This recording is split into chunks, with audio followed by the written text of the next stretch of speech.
She gave it to me when I came away, so I promised I'd wear it and try not to lose it while I was out here. Jahrelang kursierten die Gerüchte. Geflüster in den königlichen Hallen. Die Boulevardpresse deutet einen Skandal an, der zu brisant ist, um ihn zu veröffentlichen. Und ein Name tauchte immer wieder auf, Rose Hanbury. Doch nun hat sich Prinz William selbst zu Wort gemeldet, nachdem er jahrelang geschwiegen hatte. Und was er sagte, hat die Fans der Royals zutiefst schockiert. Kommentieren Sie eins, wenn Sie glauben, dass etwas passiert ist. Oder null, wenn es sich nur um Medienberichte handelt. Denn wenn Sie erst einmal gehört haben, was William in Thiltat, werden Sie die königliche Ehe vielleicht nie wieder auf dieselbe Weise betrachten. Prinz William und Kate Middleton, eine Reise der Liebe und Beziehung. Prinz William hätte nie gedacht, dass er während seines Studiums eine bedeutende Person finden würde, aber sie waren füreinander bestimmt. Er glaubte, dass es schwierig sein würde, eine feste Beziehung zu führen, weil er sich oft anders als andere fühlte, weil er Teil der Familie war. Er wollte immer noch die gleichen Lebenserfahrungen machen wie andere Studenten. Er schrieb sich an der Universität von St. Andrews in Schottland ein, wo er 2001 Kate Middleton kennenlernte. Die beiden teilten sich ein Wohnheimzimmer. Anfangs hatten sie keine romantische Beziehung. Als er dort ankam, dachte William nicht einmal an Liebe. Er dachte, wenn die Leute erst einmal verstanden hätten, dass er nicht auf der Suche nach einem romantischen Märchen war, sondern sich nur auf sein Studium konzentrieren und das College-Leben genießen wollte, würden sie aufhören, sich für ihn zu interessieren. Kate und William waren anfangs befreundet. Sie versuchten, die Dinge nicht zu überstürzen, obwohl sie sich zueinander hingezogen fühlten. Sie hatten nicht die Absicht, die Sache ernst zu nehmen, sondern wollten es locker angehen lassen und Freunde bleiben. Doch je mehr Zeit sie miteinander verbrachten, desto mehr änderte sich die Situation. Sie kamen sich näher. Es wurde deutlich, dass sich ihre Beziehung zu mehr entwickelte, da sie sich immer wohler miteinander fühlten. Im 2. Jahr beschlossen sie, mit ein paar anderen Freunden zusammenzuleben. Ihre Freundschaft wurde dadurch nur noch stärker. Ihre Beziehung entwickelte sich organisch, da sie gerne etwas gemeinsam unternahmen. Im Jahr 2003 beschlossen sie schließlich, ihre Beziehung zu vertiefen, hielten sie aber zunächst geheim. Erst als sie im darauffolgenden Jahr gemeinsam auf einem Skiausflug gesichtet wurden, traten sie zum ersten Mal als Paar in der Öffentlichkeit auf. Ab diesem Zeitpunkt begannen die Menschen auf sie aufmerksam zu werden, obwohl sie als ruhig und förmlich galt. Verstand Kate, was es bedeutete, mit einem Königshaus in Verbindung gebracht zu werden. Sie war besorgt darüber, wie die Leute ihre Beziehung zu William sehen würden. Sie sorgte sich häufig darum, von den Medien gesehen zu werden und wie sie wahrgenommen werden würde. Und das war eine echte Belastung. William reagierte nicht immer positiv, wenn sie versuchte, diese Probleme mit ihm zu besprechen. Kate wurde von den Medien sofort als gewichtige Katie betitelt. Dieser Name wurde durch die Tatsache inspiriert, dass sie seit Jahren keinen Verlobungsring mehr trug, obwohl sie offensichtlich in einer festen Beziehung mit William war. Die Leute begannen zu spekulieren, wann er ihr die Frage stellen würde. Sie war lange Zeit unter diesem Spitznamen bekannt, der die Art und Weise widerspiegelte, wie zeitgenössische Paare das Heiraten hinauszögerten. Im Königshaus erwartete man jedoch, dass der künftige Monarch sich bald niederlassen und heiraten würde. Die Beziehung der beiden wurde dadurch noch stärker belastet. William war häufig durch die Erwartungen anderer belastet. Wann er Kate das Ja-Wort geben wird, war eine ständige Quelle von Vermutungen. Dennoch versuchte er gleichzeitig, seine 20er Jahre zu genießen. Er und sein Bruder, Prinz Harry, waren dafür bekannt, Partys zu veranstalten und Nachtclubs zu besuchen. Fotografen dokumentierten diese chaotischen Nächte regelmäßig. William sorgte ebenfalls für Schlagzeilen, aber Harry war dafür bekannt, der ungehorsamere von beiden zu sein. Er wurde häufig bei Versammlungen gesehen, und nicht jeder fand das akzeptabel. Die Kritiker begannen sich zu fragen, ob William es ernst meinte. Viele dachten, dass er nicht heiraten sollte, da er sich immer noch wie ein Junggeselle verhielt. In Wirklichkeit war William aber einfach nicht auf die Ehe vorbereitet.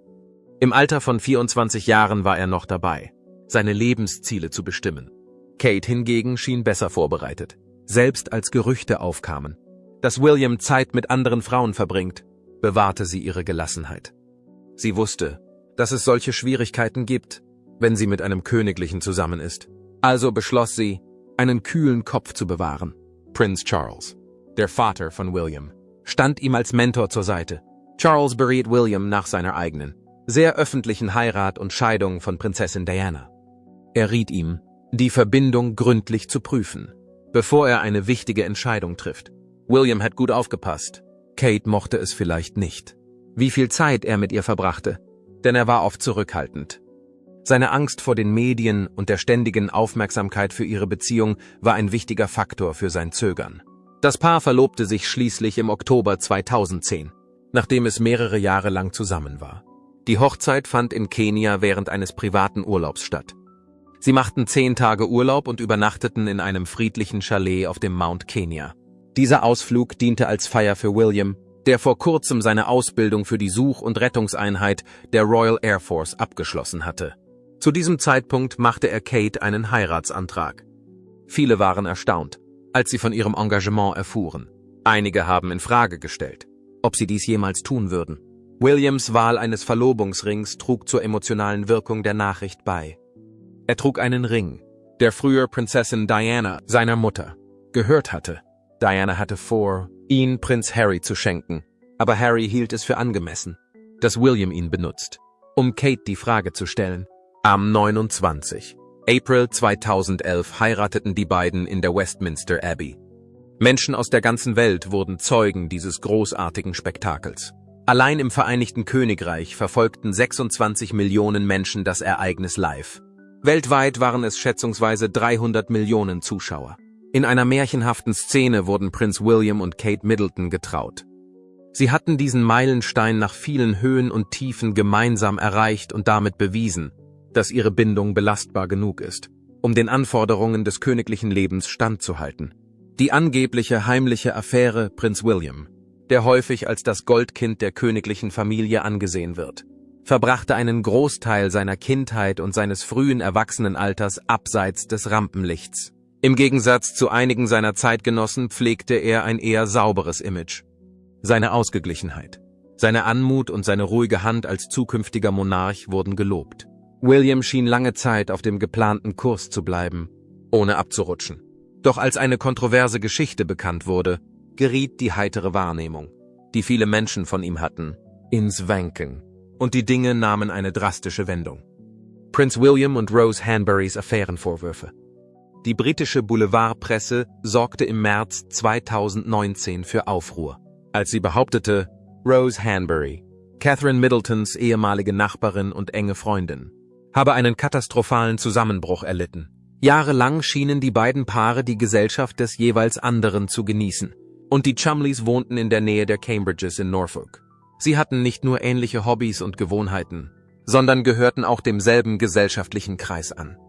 Obwohl die beiden eigentlich Freunde sein sollten, nahm die Geschichte eine dunkle Wendung, als bekannt wurde, dass William und Rose angeblich eine Affäre hatten.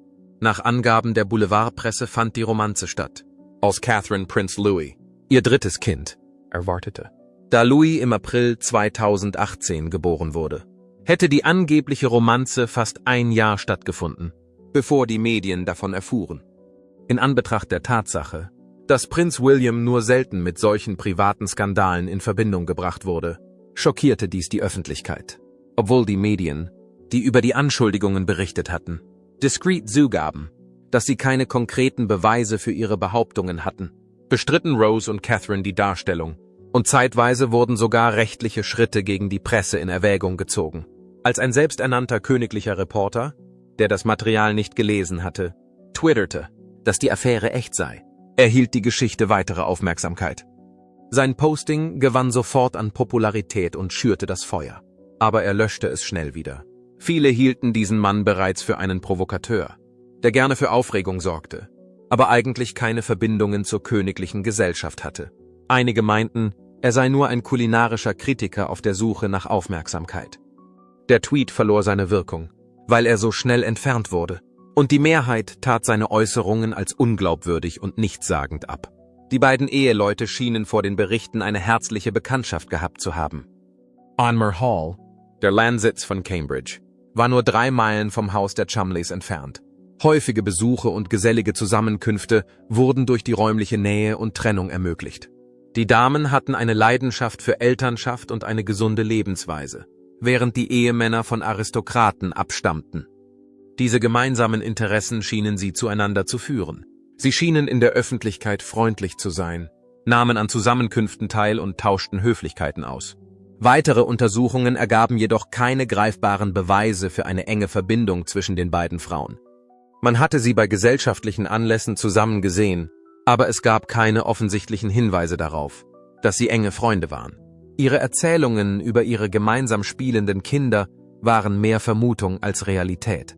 Statt aus seriösen Quellen stammte ein großer Teil des Inhalts, der die Veröffentlichungen füllte, anscheinend aus Klatschspalten und nicht identifizierten Quellen. Dennoch hielten die Gerüchte an. Berichten zufolge sprach Catherine William auf die Gerüchte an. Er tat sie als bloße Gerüchte ab, wie mehrere Ankläger berichten. Berichten zufolge handelte Catherine jedoch schnell, um ihre Familie und ihren Ruf zu retten. Berichten zufolge hat sie darauf bestanden, ihre Beziehung zu den Chumleys zu beenden. Es ist eine ziemliche Herausforderung, 5, 6 oder gar 7-jährigen Kindern zu erklären, was passiert. Ist schwierig. Es ist nicht bekannt, ob William mit ihr einverstanden war. Die Beziehung der beiden Paare war jedoch nie wieder dieselbe. Einige behaupten, dass ihr lang anhaltender Konflikt auf Williams mangelnde Bereitschaft zur vollständigen Kooperation zurückzuführen sei. Es hieß, dass Catherine, die für ihr kühles und besonnenes Auftreten in der Öffentlichkeit bekannt war, entschlossen handelte, um die Chumleys aus ihrer gesellschaftlichen Gruppe auszuschließen. Einige interpretierten dies als Beweis dafür, dass wirklich etwas passiert war, während andere meinten, sie wolle ihre Familie nur vor schädlichen Gerüchten schützen. Vielleicht war es nur eine kalkulierte Aktion, um die Medien ruhig zu halten und weitere Gerüchte zu vermeiden.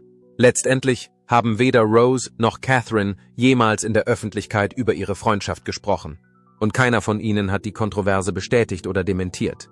Das ganze Ereignis warf viele Vermutungen und Fragen auf die es nie eine endgültige Antwort gab. Der normalerweise solide Ruf von Prinz William wurde dadurch getrübt. Die Geschichte hinterließ einen starken Eindruck, ob sie nun echt war oder nicht. Sie war für viele eher rätselhaft, da es keine offensichtliche Ablehnung oder Bestätigung gab. Die königliche Familie machte wie gewohnt weiter und war es gewohnt, angesichts von Kontroversen stumm zu bleiben. Die Gerüchte hielten sich hartnäckig im Hintergrund, auch wenn die Öffentlichkeit schließlich weiterzog. Die Kameradschaft, die zwischen den Cambridges und den Chumleys so organisch erschienen war vergessen. Es war offensichtlich, dass sich ihre Gefühle abgekühlt hatten, falls sie jemals warm gewesen waren. Es ist ungewiss, ob die Affäre tatsächlich stattgefunden hat oder ob sie nur eine Geschichte war, die von eifrigen Zeitungen und klatschsüchtigen Fans erfunden wurde. Die Geschichte von Prinz William und Rose Hanbury ist nach wie vor eines der meist diskutierten royalen Gerüchte der letzten Jahre, nicht wegen der Behauptungen, sondern weil sie dem Ruf des königlichen Paares so sehr geschadet und die Angelegenheit unter Kontrolle gehalten hat. Die öffentliche Kritik an der königlichen Familie war schon immer heftig, und sie wird mit jeder neuen Generation nur noch schlimmer. Im Mittelpunkt dieser ständigen Aufmerksamkeit stand häufig Prinz William, der Prinz von Wales. Sobald Berichte über eine angebliche Affäre mit ihm aufkamen, gerieten sie schnell außer Kontrolle. Prinz William verblüffte viele, indem er auf eine andere Art und Weise reagierte, obwohl die königliche Tradition in solchen Situationen oft Ruhe vorschreibt. Von den Royals wird normalerweise erwartet, dass sie schweigen, um zu verhindern, dass die Öffentlichkeit auf Gerüchte reagiert. Ungeachtet dessen, wie sie von den Medien dargestellt werden, sind sie angewiesen, die Fassung zu bewahren. Diese Taktik war jahrzehntelang wirksam und vermittelte ein Gefühl von Würde und Selbstbeherrschung. Prinz William beschloss jedoch, auf dieses Gerücht zu reagieren. Sein Anwaltsteam handelte schnell und erteilte allen Medien, die über das Thema berichten wollten, eine strenge Warnung. Dies zeigte, dass der Prinz nicht zulassen würde, dass seine Familie oder sein Name ohne eine Antwort in Verruf gerieten. Die angesehene Anwaltskanzlei der königlichen Familie, Harbottle & Lewis, schickte eine Abmahnung, in der sie betonte, wie schädlich und unwahr die Behauptungen seien.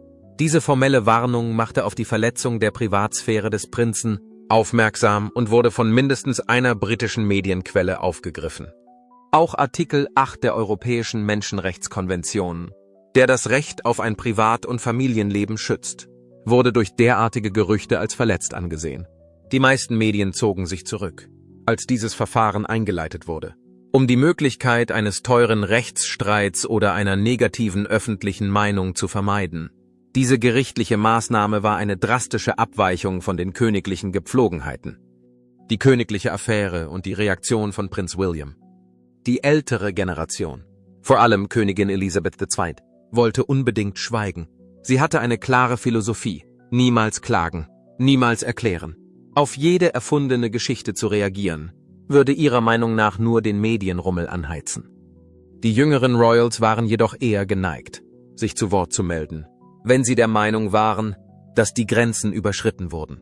In diesem Fall weigerte sich Prinz William, die Gerüchte unkontrolliert zu lassen. Der Status der königlichen Ehe geriet bald ins Blickfeld, als die Gerüchte die Runde machten. Viele Fans begannen sich Sorgen zu machen. Die Aussicht auf eine mögliche Trennung sorgte für Aufregung, denn der Prinz und die Prinzessin von Wales galten lange Zeit als ein solides und treues Paar. Während Kritiker vermuteten, dass die königliche Familie mit einem weiteren Skandal konfrontiert sein könnte, begannen die Medien, weiter nach Brüchen in ihrer Ehe zu suchen. Einige gingen sogar davon aus, dass eine Scheidung bevorstand. Und eine Zeit lang beherrschten diese Gedanken die Diskussionen über das Paar. Die Zeit verging, und das königliche Paar blieb trotz aller Aufregung zusammen. Prinz William und Prinzessin Catherine sind auch einige Jahre nach dem Auftauchen der Behauptungen noch zusammen. Gemeinsam treten sie nach wie vor in der Öffentlichkeit auf, während sie ihre Kinder großziehen und entschlossen ihre königlichen Pflichten wahrnehmen. Infolgedessen haben viele Fans die Gerüchte über eine Affäre völlig zurückgewiesen. Einige glauben sogar, dass Königin Elizabeth selbst dem Paar geholfen hat, zusammenzubleiben, indem sie ihre Macht nutzte, um die Ehe ihres Enkels und die Monarchie zu verteidigen. Vor allem innerhalb der königlichen Familie war die verstorbene Königin für ihre Abneigung gegen Kontroversen berüchtigt. Während ihrer Regentschaft hatte sie genug erlebt. Jedes ihrer 4 Kinder, von denen 3 geschieden waren, hatte sowohl persönlichen Herzschmerz als auch öffentliche Demütigung erfahren. Der Jüngste, Prinz Edward, war der Einzige, der diesem Schicksal entging. Angesichts der ständigen Nachrichten über Verrat und Unzufriedenheit war die Auflösung der Ehe von Prinz Charles und Prinzessin Diana besonders quälend. Die Ansichten der Königin über die Ehe wurden wahrscheinlich durch diese Begegnungen beeinflusst. Das wirkte sich auch auf die Ratschläge aus, die sie ihren Enkelkindern gab. Einer Quelle von vor Jahren zufolge soll sie Prinz William an die Herausforderungen erinnert haben, die mit königlichen Hochzeiten verbunden sind, und ihn ermahnt haben, bei der Wahl eines Lebenspartners äußerste Vorsicht walten zu lassen. Auch wenn der Wahrheitsgehalt dieses Gesprächs nicht bekannt ist, zeigt es doch, wie ernst die Königin die Angelegenheit nahm. Sie war sich des Schadens bewusst, den gescheiterte Ehen für das Ansehen der Monarchie als Ganzes wie auch für die betroffenen Personen bedeuten können. Die Gerüchte über die Affäre zwischen Prinz William und Rose Hanbury haben sich nicht in Luft aufgelöst. Sie hinterließ Unstimmigkeiten und unbeantwortete Fragen. Kritiker sind der Meinung, dass sich der Prinz stärker zu diesem Thema hätte äußern müssen. Ein öffentliches Dementi hätte das Vertrauen der Öffentlichkeit wiederherstellen und die Verbreitung von Lügen verhindern können. Stattdessen hat das Schweigen dazu geführt, dass sich Misstrauen und Zweifel ausbreiten konnten. In der modernen Welt, in der Geschichten innerhalb von Minuten von Millionen von Menschen geteilt werden können und sich Nachrichten in Sekundenschnelle verbreiten, ist Schweigen nicht mehr das beste Mittel der Wahl. Für jemanden, der eines Tages König werden soll, zählt jede Handlung. Die Art und Weise, wie dieser Fall behandelt wurde, zeigt, wie schwierig es ist, ein Gleichgewicht zwischen den Erwartungen der Öffentlichkeit und der Privatsphäre zu finden. Auch wenn dadurch der unmittelbare Schaden abgewendet werden konnte, hat die Entscheidung von Prinz William, sich auf juristische Drohungen statt auf öffentliche Äußerungen zu verlassen, viele verwundert.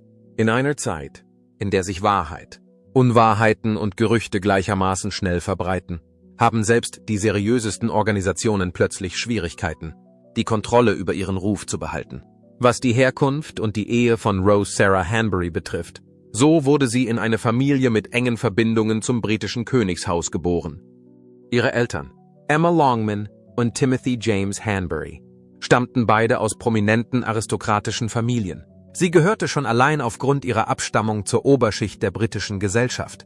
Ihre Großmutter, Lady Elizabeth Lambert, hatte zuvor als Gast bei der königlichen Hochzeit von Queen Elizabeth und Prinz Philip im Jahr 1947 eine besonders herausragende Rolle gespielt. Aufgrund ihrer Erziehung gehörte Rose bereits zu den Privilegierten, bevor sie überhaupt erwachsen war. 2003 begann sich alles in ihrem Leben drastisch zu verändern. 19-jährig machte sie Urlaub in Italien. Dort lernte sie David Cholmondeley, den 7, Marquis of Cholmondeley, kennen. Er war viel älter als sie. Er war bereits ein bekanntes Mitglied des britischen Adels und wurde von vielen als einer der begehrtesten Junggesellen des Landes angesehen. Zu seiner Stellung gehörten enge königliche Beziehungen, ein großer Stammsitz und außerordentliche Reichtümer. Im Alter von 30 Jahren erhielt David den Titel eines Marquess und ein Familienanwesen, dessen Wert auf 112 Millionen Pfund geschätzt wird. In aristokratischen Kreisen avancierte David bald zu einem der meistdiskutierten Junggesellen, Houghton Hall in Norfolk und Cholmondeley Castle, das zu einem riesigen, 3000 Hektar großen Anwesen in der Nähe von Malpas in der Landschaft von Cheshire gehört, sind die Hauptwohnsitze der Familie. Das Leben von Rose Hanbury und ihre Beziehung zu David Hanbury. Rose war als Model für Storm Models tätig, die gleiche Firma, die Kate Moss zu ihrem Karrierestart verhalf, als sie sich kennenlernten.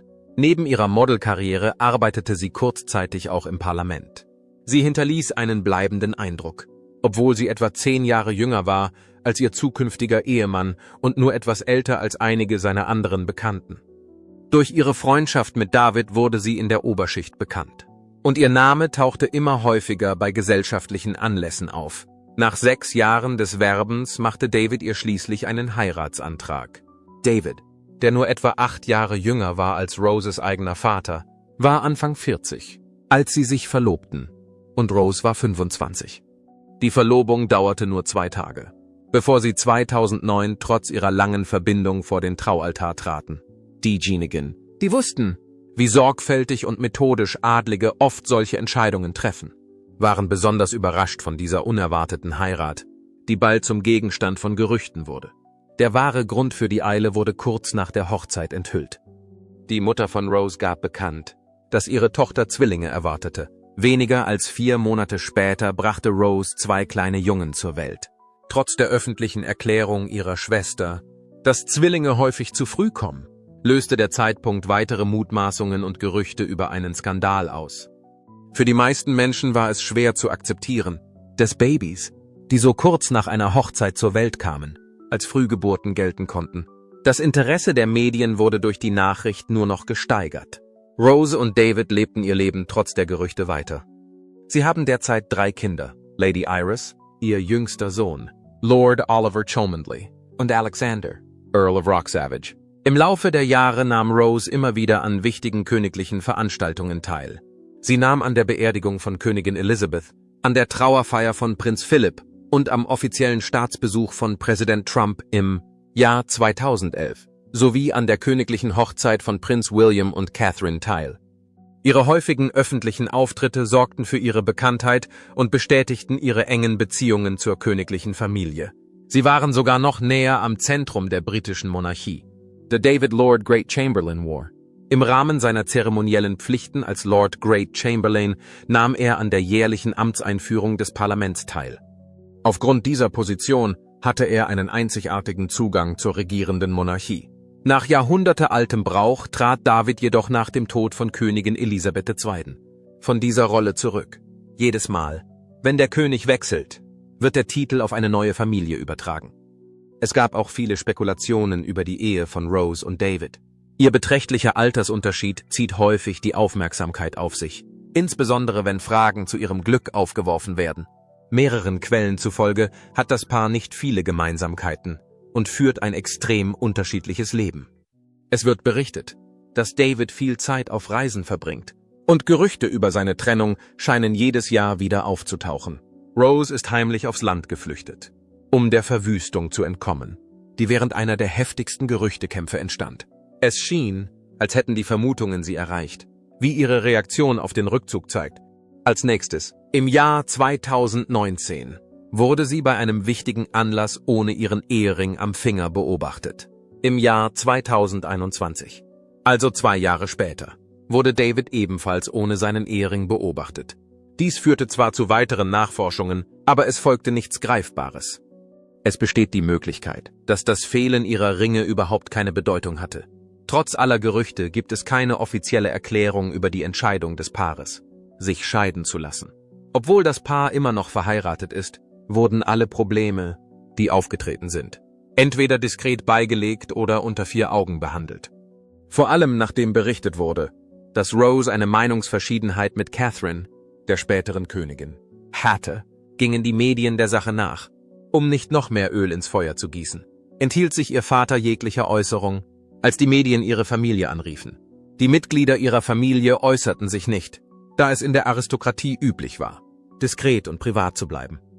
Trotzdem setzten sich Roses Agenten schließlich durch und betonten, dass die Gerüchte, die verbreitet wurden, nicht der Wahrheit entsprachen. Sie wiesen alle Behauptungen zurück und erklärten, die Geschichten seien nicht glaubwürdig.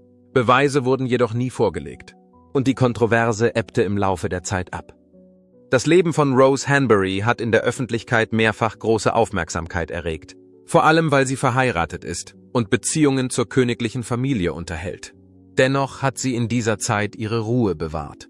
Trotz ihrer ruhigen Entschlossenheit erfüllt sie weiterhin die Aufgabe, die ihr im britischen Adel zugewiesen wurde: das Ausmaß der Verbreitung des Gerüchts. Die erste öffentliche Beobachtung von Rose Hanbury und die königliche Kontroverse. Zu Beginn des Jahres 2020 trat Rose zum ersten Mal in der Öffentlichkeit auf, nachdem sie sich einige Monate lang aus der Öffentlichkeit zurückgezogen hatte.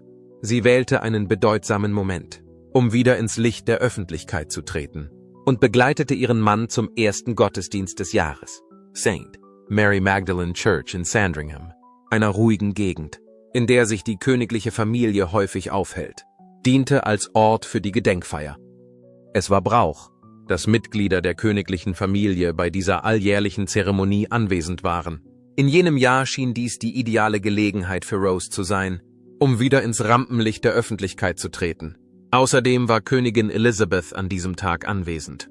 Doch die Aufmerksamkeit der Menge wurde anderweitig abgelenkt. Rose Hanbury und Prinzessin Catherine waren die beiden Frauen, auf die fast alle ihre Aufmerksamkeit richteten.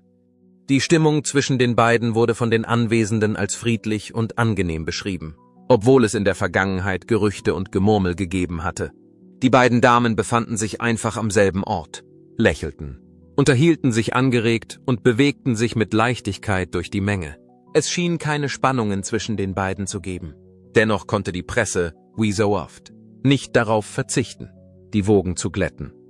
Im Jahr 2016 hatte die Daily Mail bereits ein bestimmtes Bild von Rose verbreitet, das schon seit Jahren gepusht worden war. Sie gehörte zu einer Gruppe von Menschen, die sie als Turnip Toffs bezeichnete. Das Boulevardblatt stellte ihre Lebensweise so dar, dass sie in den Status einer Königin erhoben zu sein schien. Mit diesem Begriff bezeichneten die Medien die wohlhabenden und gut vernetzten Familien, die auf dem Lande lebten. Viele dieser Familien gehörten zu Katharinas Bekanntenkreis. Der Begriff war gelegentlich unangenehm, aber er war lustig. Die Leute begannen zu spekulieren, ob Rose und Catherine dadurch distanzierter oder konkurrierender geworden waren, was den bestehenden Gerüchten noch mehr Nahrung gab. Rose war nicht nur mit Catherine befreundet, sondern auch mit vielen anderen Personen, die mit der königlichen Familie in Verbindung standen. Rose war nicht nur irgendeine Frau. Abgesehen von der Tatsache, dass sie verheiratet war und Kinder hatte sie die meiste Zeit ihres Lebens die Öffentlichkeit gemieden. Unerwartet in die Schlagzeilen einer königlichen Kontroverse geraten zu sein, war sowohl unerwartet als auch erschütternd. Das Gerücht stellte nicht nur ihren Charakter in Frage, sondern erschütterte auch ihre ruhige Existenz. Die bedauerliche Wahrheit ist, dass die Gerüchte nicht verschwunden sind. Königliche Kontroversen und Katharinas Widerstandskraft. Jedes Jahr kehrten sie zurück, dieses Mal aber noch angriffslustiger und merkwürdiger als in der Vergangenheit. Im Jahr 2022 änderten sich die Dinge auf merkwürdige Weise. Ein nicht identifizierter Instagram-Nutzer namens Demois postete eine Bemerkung, in der er behauptete, dass ein bestimmter König das Pegging liebte, was eine äußerst moralisch unsensible Formulierung ist. Der Aussage zufolge hat die Frau des Königs dieses Verhalten nicht gebilligt. Viele Leute schlossen sofort, dass es sich um William handelte, obwohl keine Namen genannt wurden. In den sozialen Medien wurde ihm ein neuer Spitzname verliehen, der Prinz von Pegging, und gleichzeitig blühten die Internetgerüchte weiter auf. Eine enge Freundin von Catherine, die ungenannt bleiben möchte, erklärte, dass sie keines der Gerüchte glaube. In dieser Geschichte heißt es, dass Catherine ihrem Mann vertraute und die Behauptungen über eine Affäre mit einem Lächeln abtat. Sollte dies zutreffen, deutet dies darauf hin, dass sie Rose und ihrer Familie nicht aus dem Grund aus dem Weg ging, weil sie einen Verdacht gegen sie hegte. Sie wollte nur nicht zur Aufrechterhaltung der Unwahrheiten beitragen. Sie dachte, dass sie durch ihre Abwesenheit den Gerüchten Einhalt gebieten und die Dinge beruhigen könnte, ohne ein weiteres Drama zu verursachen. Unter den wachsamen Augen der Öffentlichkeit zu stehen, ist keine einfache Situation. Jedes Grinsen, jeder Blick, jeder Moment der Stille kann zu etwas Anzüglichem verarbeitet werden. Der Mensch sucht nach Anzeichen, auch wenn es keine gibt. Laut einer Quelle, die mit Hollywood Life sprach, zeigte Catherine eine stille Unverwüstlichkeit angesichts von allem. Sie hatte die Fähigkeit erlangt, sich über den Klatsch und Tratsch hinwegzusetzen, auch wenn die Lügen ihr weiterhin Schmerzen bereiteten. Ein starker Mensch zu sein, bedeutet nicht, dass man frei von Gefühlen ist. Diese Fähigkeit bedeutet, dass man weiß, wie man weitermachen kann, ohne sich von den Ereignissen zerstören zu lassen. Es war für sie unmöglich zu ignorieren, wie schrecklich die Gerüchte waren, obwohl sie ihnen nicht glaubte. Catherine traf die Entscheidung, nicht darüber zu diskutieren, nicht zu streiten und sich nicht zu verteidigen. Sie war sich bewusst, dass ihre Entscheidung zu schweigen wirksamer war, als Benzin in die Flammen zu gießen. Laut einer Erklärung der Zeitschrift Cosmopolitan waren sich sowohl Catherine als auch William der Auswirkungen bewusst, die diese Geschichten auf ihr Leben haben könnten. Sie hatten die Fähigkeit erlangt, den größten Teil davon zu ignorieren. Dieses Gerücht war jedoch anders als die anderen. Es hatte nicht nur eine Wirkung auf sie. Auch ein anderes Paar war davon betroffen. Von seiner Kindheit bis zu seinem Studium war William nie durch unangemessenes Verhalten aufgefallen. Die Loyalität der betreffenden Person wurde zum ersten Mal in einem so öffentlichen Rahmen in Zweifel gezogen, obwohl es keine begründeten Anschuldigungen wegen Ehebruchs gab. Einige versuchten, eine Verbindung zwischen dem Gerücht und der Vergangenheit herzustellen, indem sie Parallelen zu der bekannten Affäre von Charles und Camilla zogen. Andererseits waren die beiden Szenarien völlig verschieden. Solange er denken konnte, war William Catherine Troy ergeben, und er war in seinem Leben noch nie mit einer anderen Frau zusammen gewesen. Catherine blieb jedoch selbstbewusst. Sie war sich sehr wohl bewusst, dass das Mitglied der königlichen Familie immer wieder im Mittelpunkt von Gerüchten und Schlagzeilen stehen würde. Sie entschied sich bewusst dafür, die Aufregung zu ignorieren, sich weiterhin auf ihre Familie zu konzentrieren und sich weiterhin anmutig zu verhalten. Das Gerücht war nur ein weiteres Beispiel dafür, dass die Öffentlichkeit ihre Meinung über eine Person kundtat, die sie nur flüchtig kannte, ungeachtet der Tatsache, dass die Gerüchte wieder auftauchen und die Identitäten geändert werden könnten. Hatte sie sich bereits entschieden, wie sie mit dieser Situation umgehen würde. Mutig, still und aufrecht. Jetzt, wo der zukünftige König endlich gesprochen hat, glauben wir ihm. Oder steckt noch mehr hinter dieser Geschichte, als man denkt? Klicken Sie auf den Gefällt mir-Button, wenn Sie denken, dass Williams Antwort längst überfällig war. Und kommentieren Sie unten, sollte die königliche Familie Skandale offener ansprechen oder schützt das Schweigen die Krone? Vergessen Sie nicht, sich für weitere königliche Einblicke anzumelden. Keine Floskeln, nur Fakten. Denn hinter jedem königlichen Lächeln verbirgt sich eine Geschichte, die erzählt werden will.